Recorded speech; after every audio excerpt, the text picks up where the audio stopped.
you think we help them to liberate themselves to understand that ultimately it's not really about what they regurgitate, but what they really create? I guess the infrastructure has to be put in place, workshops, conversations like this. I keep thinking about this because I work with Charlotte Brookson, and I used to work with them, but now I'm like their examiner. So when they come to their final exam pieces, they're presenting pieces, and you want to know how much of yourself that you bring to your piece, like how much of yourself is you. So that would be a very simple place to start. Let's have this. What does it mean to be an artist? What's this conversation about? Roland. I used to buy Roland every week, every Thursday. I used to just go sit and listen to Roland speak, and then you understand the bigger scope, the grandeur. Even me, when I was younger, I just wanted to dance. Right. And I said, okay, what is this dance, and why is it so big in my life?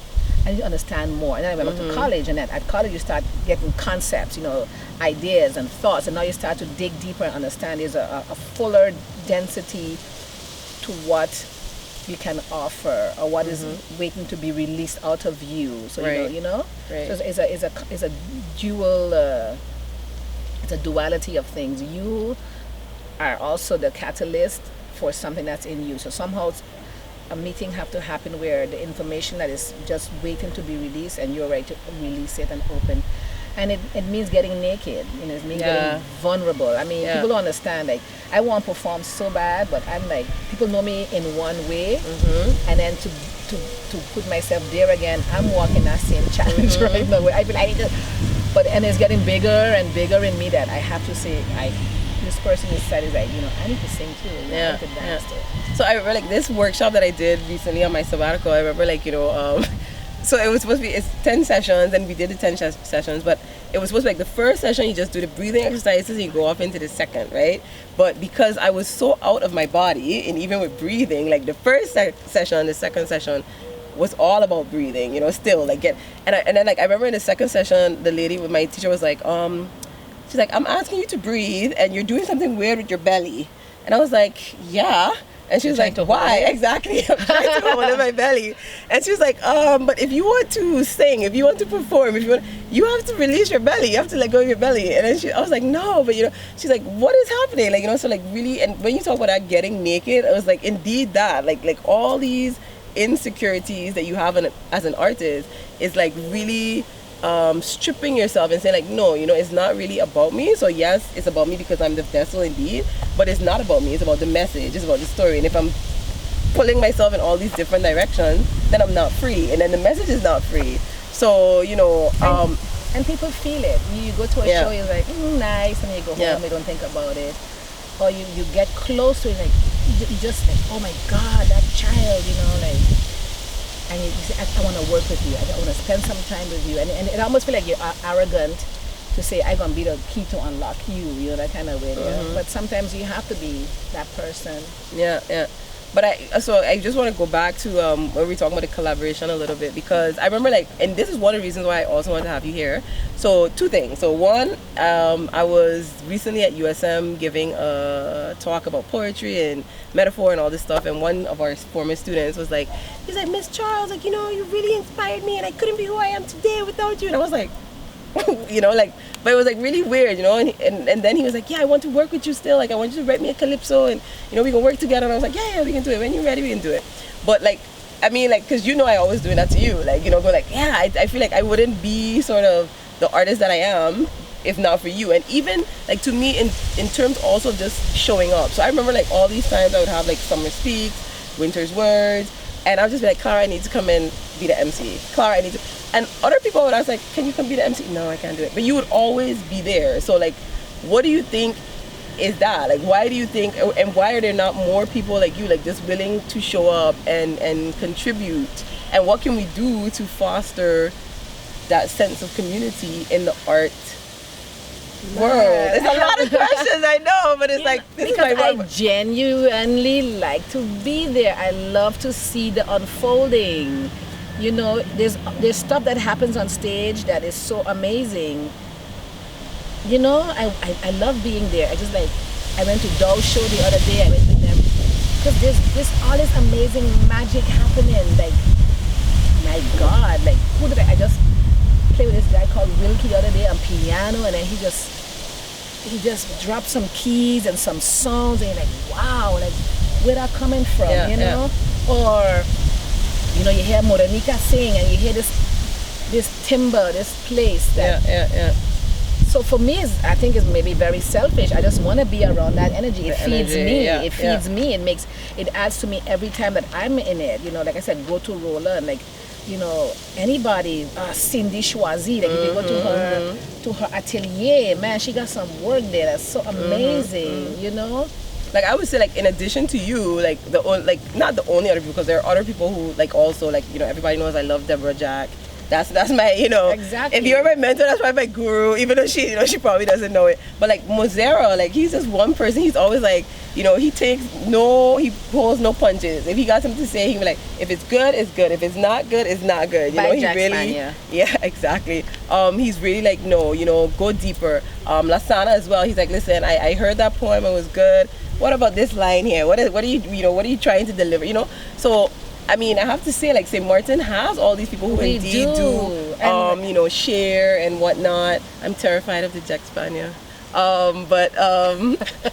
This is real as it gets. Exactly. But, you know, I just wonder for, like, the younger people who are out there who also have, you know, they want to know who to reach out to, who to connect with. You know, what would you say to them? Like, what are some gems, some rocks that you would say to young people on their journey? Be willing to listen to somebody else. You know, I think that's the biggest thing. Like right now, when I meet a lot of young people, it's all about, I don't want people to see what I'm doing. Like this adversarial kind of vibe. I don't know where that come from. I remember at the dance school, close the curtains. I don't want to see what I'm creating. I said, but ain't nothing new under the sun that you're creating. You get it from somebody. Yeah. To be a little more generous. I think generosity would be something I would say, and possibly think that there's some people on the block that kind of know a little bit that we can share with you. That would be the first thing I would say. And there's a lot of young people that I'm working with, you know, and I see what they're doing. I think it's amazing. And if I see I can offer them, I say, listen, would you be open to listening to some ideas that may have that might help you make your production more fuller? You know, some people, you know who they be already, and it's like, just what you can do, you know, you just like. But Lucinda, I mean, fabulous young woman, and like loose, you know, and then everybody, like whoever. Come write poems with me. You know, Lucinda, Naomi, Jonathan, Sigma. I mean, from small. Exactly. In third form, when I met him, you know, I'm teaching all these poor kids at the academic, and this teacher walks in. I'm like, who are you?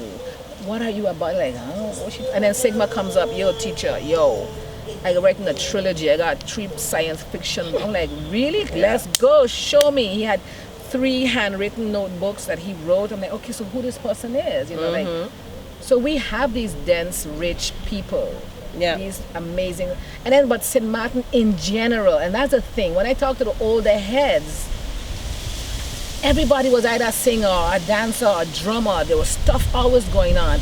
Look at Calypso. When I first came home, I would go to a Calypso show, and I'm like, it's a song, so why do we have a whole theatrical production? Because it's, that counts. That counts. I was like, whoa, like, they're doing a whole storyline before the actual song, setting it up. So I think there's something really amazing about St. Martiners and our creativity level, you know. And of course, like for me, it's like St. Maarten and Saba, because I was just saying, like, you know, like, so recently I was at a Calypso show on Saba, I think 2 years ago, and it was amazing how many of my cousins and aunts were in this Calypso show. And like before, like, you know, before, of course, I used to know they were busy with it and stuff too, but I never understood the legacy. And I feel like that's also part of what's missing here. Like, we don't understand the long history of being involved in arts from community, you know, to grow into like the bigger island-wide or whatever. So like, for example, my great-grandmother, she couldn't even read and write. My great-grandmother, she couldn't even read and write. And she used to create these full performances for her grandchildren, you know, like do all kind of cutouts, make puppets, do all this kind of stuff. And I was thinking like, because the whole time I'm thinking like, where did I get this love from? Just from my grandmother? But there's actually like a whole history, a legacy, and how do we share that with them? How do we share that with the younger ones? How do we share that with ourselves? How do we get people to remember, like, listen, arts and culture, you know, is not just something new on St. Martin. No, it's been there Yeah. for a very long time. And I'm going to say this thing that someone told me. They say they paraphrase it, but it was like this. Our grandfathers were warriors, so that our fathers could be businessmen, so that we could be the artists. Yeah. So we're all born artists. I think the highest level of mankind, of our humanity, is connecting to the artistry of our lives and what that means, that excellence level of doing something finite, you know, and excelling at it, you know. And it doesn't mean you're a singer or a dancer or an actor. It just means that quality of life. So for me, I think it boils down to that we are by nature that. We don't all have the opportunity to do it because we're just surviving. Yeah, yeah. And then when we get past the survival, so like when my mother come in, where she made it possible for me now, I have to honor that. You know, Yeah. I'm not living for her or whatever, but she was this consummate creative person at home. She sang, she draw. Every day I come home, there was a magical moment. She celebrated everything. Everything was a beautiful space. She created this beautiful space for us, you know, and I think that is our humanity. Right. That's our legacy as humans, to find the beauty, because yes, we struggle, we have this, but in all of that, there's still something profoundly beautiful of life and living. So I think that's the story you have to tell young people. You're more than just 5, 6, 7, 8. You're more than just the do, re, mi, fa, sol, la. Those are all the tools that come together to create this amazing thing that transcends everything. That is like almost like So we're coming towards the end of the Already? exactly. Oh my Yeah, gosh. we're coming towards the end. But I mean, that's one of the things that, you know, even with me, that I struggle with, because I'm an activist, I'm an artist, I'm also trying to do work like in research. I'm studying right now. How do you find time, like, how would you suggest to somebody, because I know you also balance that, like the artist side of you versus like now working a 9 to 5? How do we find space still to honor art as a practice, and make it habitual, something that we also keep doing and don't lose sight of? It is the practice. You know, you have to give yourself permission. I think once you recognize you have something, you have to find a quiet space. Like right now, that's what I'm doing. Right, I'm every day I